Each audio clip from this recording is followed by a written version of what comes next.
Salut, salut amis Juventini, salut à tous. Alors aujourd'hui, belle journée de merde, hein. Vraiment la totale. J'ai dormi 1 heure cette nuit, puis je descends, je dis j'ai un peu faim. Ça va me donner un petit peu de force pour être un peu réveillé. Donc je me sers 3 bols de céréales, bien tranquillement, et en mangeant, je me dis mais le lait il a un drôle de goût quand même. Ben ouais, il a un drôle de goût, hein. Je me suis gouré, j'ai été acheter du lait de soja, c'est plein d'oestrogènes. J'ai les seins qui poussent, bientôt je vais avoir un vagin. C'est absolument affreux, j'ai l'impression d'être en pleine transition. Donc ensuite je sors dehors et qu'est-ce que je vois? Je vois qu'il pleut.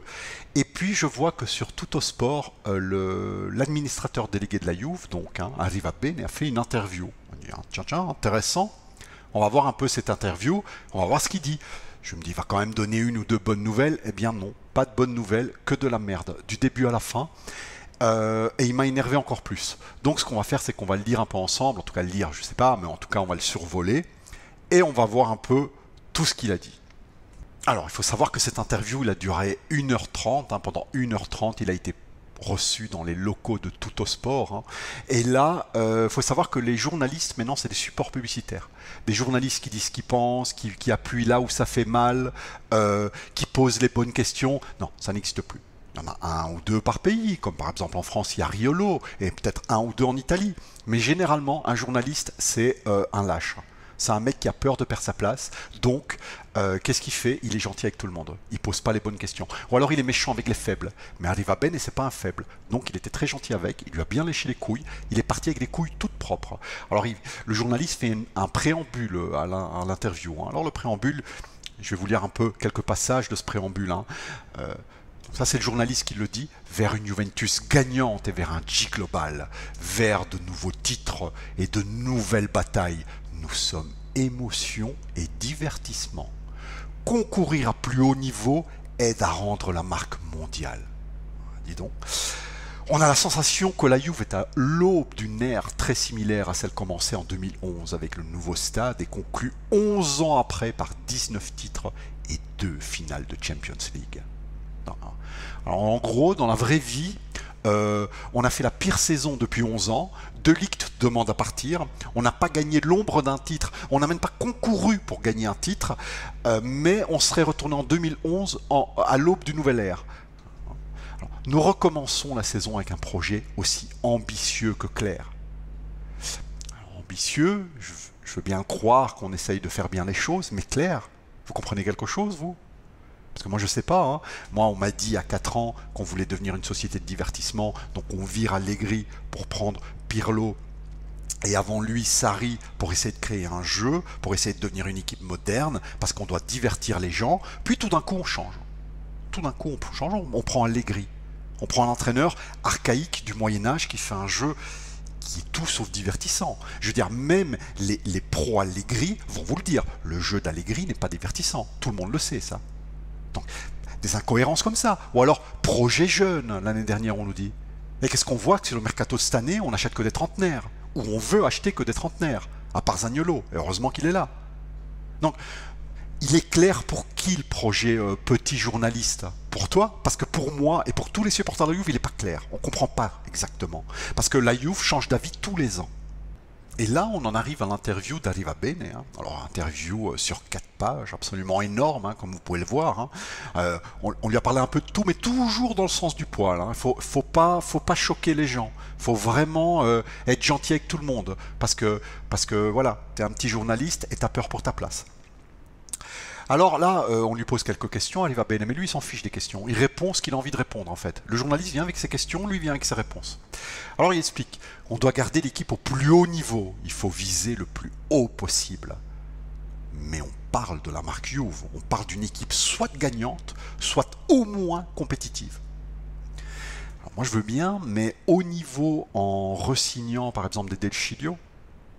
Alors, De Chilio, c'est un très gentil garçon, il le porte sur son visage que c'est un gentil garçon. Mais je veux dire, c'est pas avec lui qu'on va arriver au plus haut niveau. Parce qu'on est en train de me dire, oui, mais De Chilio, c'est juste un joueur dans les 22. On peut pas avoir 22 champions. Non, on peut pas avoir 22 champions. Mais en gros latéral, on a qui en fort à l'heure actuellement? On va quand même pas acheter 4 gros latérales. C'est pas possible. Là, actuellement, en fort, on n'en a aucun. On a Quadrado qui fut un grand joueur, mais qui maintenant a passé l'âge. On a Alexandro qui est un ex-joueur. Et on vient de re-signer. Pellegrini va s'en aller et on vient de re-signer De Chilio. Alors, moi je veux bien, mais donner 1,5 million à Deschilio, tu vas chercher n'importe quel joueur de l'U23, tu vas chercher Frabotta, tu vas chercher qui tu veux, mais tu n'arrives pas au plus haut niveau avec des joueurs comme ça. Ensuite, sur le fait d'être gagnant ou compétitif, je te rappelle, arriva bene, que cette année on n'a été ni gagnant ni compétitif. Alors ça veut dire quoi? Que vous avez failli? Dites-le. Et l'honnêteté de le dire, on a failli cette année. La suite, hein, il faut aller outre le concept d'une équipe de football pour devenir une société globale. On est sorti des frontières du football pour rentrer dans le monde du divertissement. La Juve doit être une marque gagnante qui génère de l'émotion. On se fout de notre gueule. Là, j'ai l'impression que c'est un extraterrestre de Mars Attack. Vous savez, dans ce film-là, les extraterrestres, ils arrivent avec une colombe. Alors on dit, mais ils sont gentils. Et puis quand les gens ils viennent pour leur serrer la main, ils dégomment tout le monde. Ben là, c'est pareil, c'est les mêmes contradictions. Ils veulent devenir une société de divertissement. Ça fait depuis 2018 qu'ils le disent. Nous voulons divertir les gens. Et ils vont rechercher Allegri, qui va faire un catenaccio à domicile contre Empoli. Vous voulez divertir qui exactement avec cet entraîneur? Moi, je ne veux pas faire de l'acharnement. Mais à un moment, il faut voir la vérité en face. Est-ce que c'est un entraîneur qui donne du divertissement? Même les pros Allegri vont vous le dire. C'est un entraîneur qui ne divertit pas. Il est là pour le résultat. Alors pourquoi arriver Ben et tu me dis que la Juve doit devenir une société de divertissement? Je continue. Nous devons imposer le G comme marque.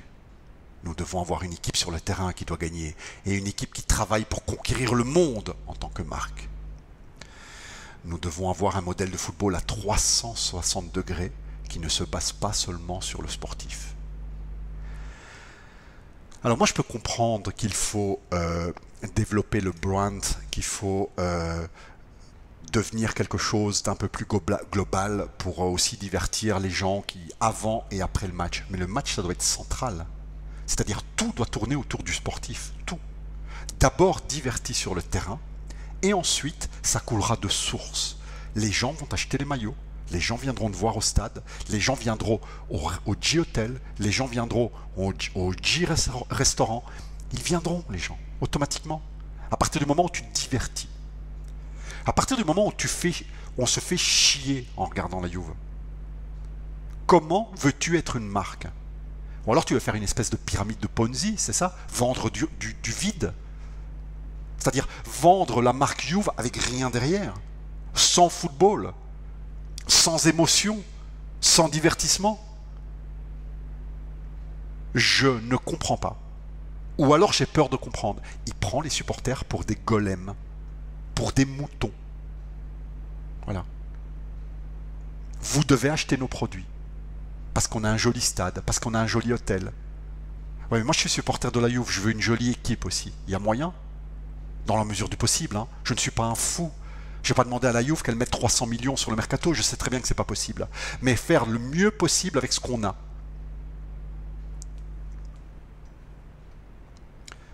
Je continue. Nous devons être global comme l'est devenu Ferrari. De l'extérieur, je pensais que le monde du football aurait été plus simple, alors que c'est quand même quelque chose de complexe. Le mec nous explique que cette saison, il a fait des erreurs d'inexpérience, parce qu'il ne connaît pas le monde du football. Parce qu'il faut savoir que Cherubin, il n'a jamais été dans le monde de football toute sa vie. Je crois que maintenant, il a plus de 60 ans, et jamais. Avant, il travaillait chez les cigarettes Philip Morris, ensuite, il a travaillé chez Ferrari. Soit dit en passant, aussi bien chez Ferrari que chez Philip Morris, il s'est fait virer. Hein, parce que les résultats, ils n'étaient pas là. Donc il arrive dans le monde de football, il dit, mais j'imaginais que c'était autre chose. Magnifique. Je continue. Les décisions sportives se font autour d'une table, en évaluant les chiffres et les résultats. On sait exactement ce que l'on veut et comment l'obtenir. Ah ok. Donc, vous regardez les chiffres et les résultats avant de confirmer un joueur ou avant de le virer. Vous regardez les chiffres et les résultats avant d'acheter un joueur. Et pour l'entraîneur, vous regardez les chiffres et les résultats? Parce que moi, je veux bien que tout est basé sur l'analyse des résultats. Mais vous les avez analysés, les résultats de cette année? avec Pogba. À un moment, quelqu'un autour de la table a dit « Mais pourquoi on ne prendrait pas Pogba ?» Je veux dire, quelques secondes avant, il explique qu'on achète ou on confirme un joueur sur base de résultats et de chiffres. Et là, il nous explique qu'on va prendre Pogba, qui est quand même un joueur niveau chiffres très moyen depuis 2 ans. Parce que moi, je comprends les Juventini qui ont une espèce de nostalgie. Moi, je comprends quand on me dit que Pogba, même dans l'état actuel, est plus fort que tous les milieux qu'on a. Je comprends tout ça, il n'y a pas de souci. Mais vous les avez vus, les chiffres de Pogba? Pogba, c'est un joueur qui est blessé plus de 25% des matchs sur une année. Sur les 2 dernières saisons, il a été absolument moyen. Mais avant, il nous explique qu'on prend un joueur pour les chiffres. Alors pourquoi on a pris Pogba? Il le dit un peu plus loin. Pogba, qui est aussi un achat commercial. Ah voilà, c'est ça les chiffres dont il parlait.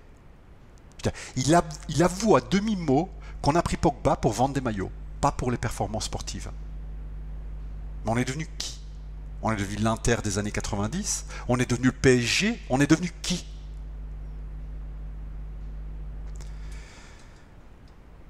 Après, il parle de Ronaldo. Alors, Ronaldo n'a pas été exploité jusqu'au bout à cause du Covid.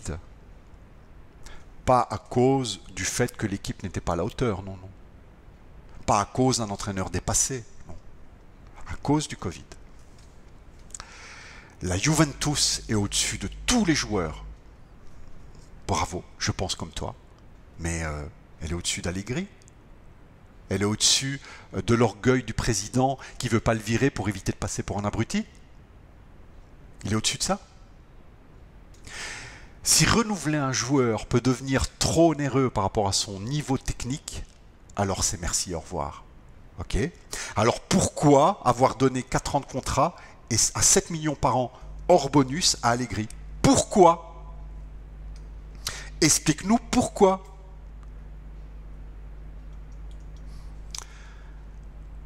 On dit de moi que je n'ai pas les compétences en football. Concrètement, c'est vrai. Bravo. Mais ce n'est pas moi qui dois connaître le football. Ça doit être Cherubini, ça doit être Pavel. Je le dis officiellement, comme ça il n'y a pas de malentendu. Je ne suis pas compétent en football, mais je sais ce que je veux et comment l'obtenir. Arriva Bene, tu es directeur général. C'est toi qui dois donner l'ok pour l'achat d'un joueur. C'est toi. Comment tu veux dire oui ou non à un joueur si tu n'arrives pas à le juger toi-même, en faisant confiance aux autres, en déléguant? Mais alors tu sers à quoi en fait? T'es pas directeur du marketing.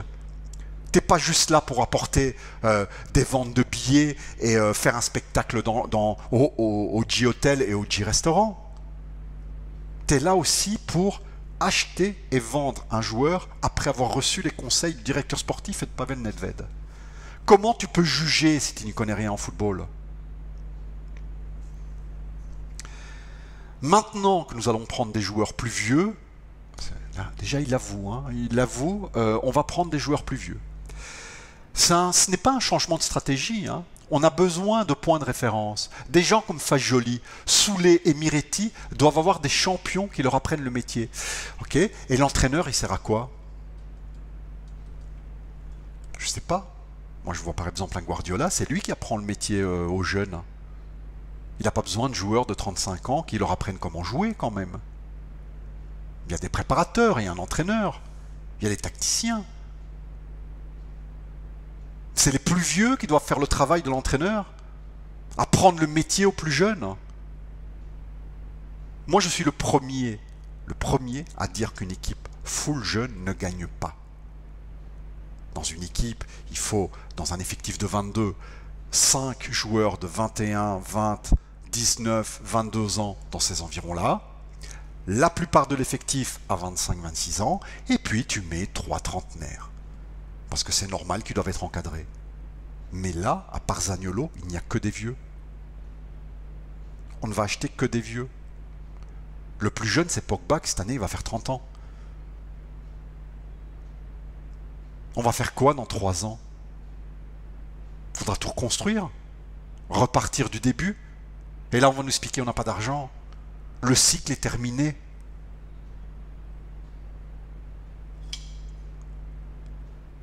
Et là, on arrive au plus beau. les supporters sont mécontents, mais un supporter doit nous soutenir d'office. Si on utilise son statut de supporter pour faire du chantage envers la société, on n'est pas un supporter de la Juve. Parce que là, apparemment, il se murmure dans les coulisses que les billets du stade se vendent moyennement et que la vente de maillots, c'est assez dégueulasse. Ils n'en vendent pas. Et là, ils nous disent, mais voyons, vous êtes des mauvais supporters. Il ne faut pas contester. Il faut aller acheter des maillots. Parce qu'il faut du cœur. C'est les mêmes personnes qui nous expliquent que le football, c'est pas que du cœur, c'est aussi du business. Parce qu'on ne peut pas renouveler un Marquisio, on ne peut pas le garder, on doit le faire partir. Hein? On ne peut pas trop faire plaisir aux supporters parce que ça reste un business quand même, il faut comprendre ça. Donc ces gens qui nous expliquent que c'est un business et que nous sommes des clients, parce qu'Agnelli l'a dit, lors d'une interview il y a 1 an et demi, il a dit voilà, les supporters sont avant tout des clients qu'il faut satisfaire. Donc ces gens-là qui nous disent on est des clients, maintenant on n'est plus des clients maintenant. Maintenant on doit être des golems. On doit être des gens qui, quel que soit le résultat, quel que soit le jeu créé sur le terrain, il faut acheter un maillot. Parce que sinon on n'a pas de cœur.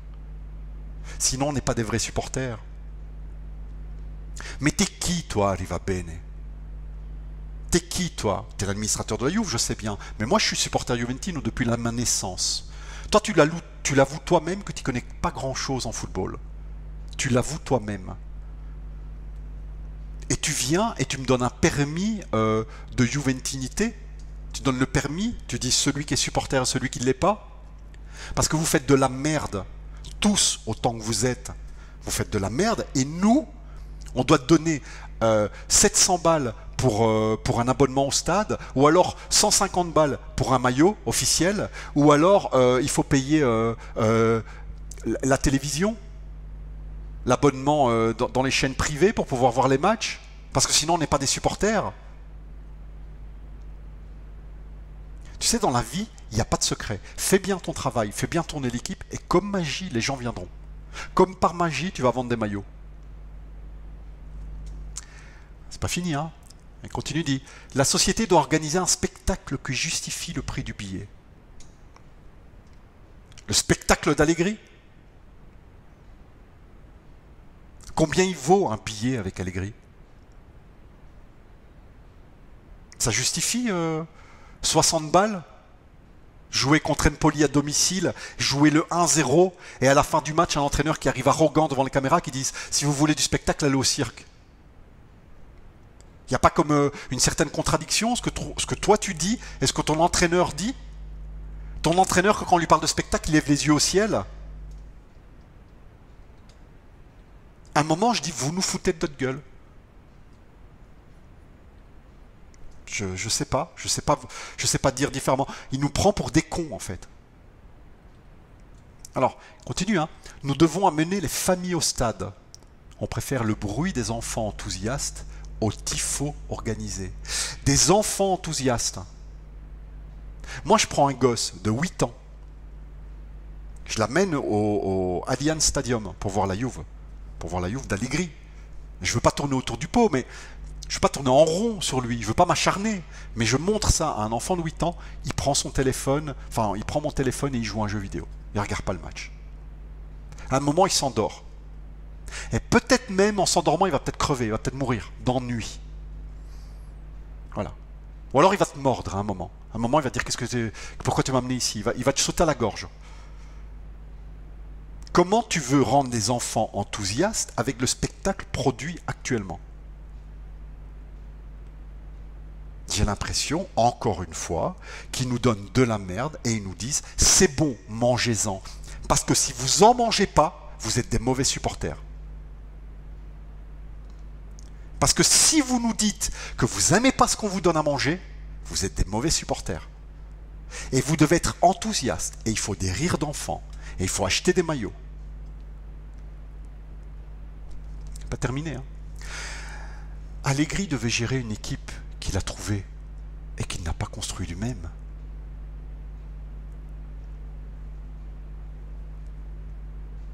Donc, Allegri, c'est normal qu'il a fait de la merde parce que l'équipe n'a pas été faite à son image. Monsieur, pour ne pas faire de la merde, il lui faut une équipe sur mesure. là, la petite cerise sur le gâteau en caca, on va lui construire quelque chose de plus adapté à lui. Donc la Juve, les dirigeants, les joueurs et nous, supporters, tous autant que nous sommes, on doit s'adapter à Allegri. C'est pas la Juve qui doit s'adapter, c'est pas Allegri qui doit s'adapter à la Juve, c'est la Juve qui doit s'adapter à Allegri. Mais où va-t-on? Mais où va-t-on? Bon allez les amis, c'est une vidéo qui est bien trop longue pour cette interview, hein, ça ne le mérite pas. Hein. C'est ce torchon de tout au sport, ça ne le mérite pas. Donc je vous souhaite une bonne soirée. On va parler dans un live prochain de De Ligt parce que on en a appris des belles. Et gardez espoir. Parce que la Juve elle meurt pas. La Juve elle peut pas mourir. Même eux n'arriveront pas à la faire mourir. Mais nous, ils sont capables de nous faire crever.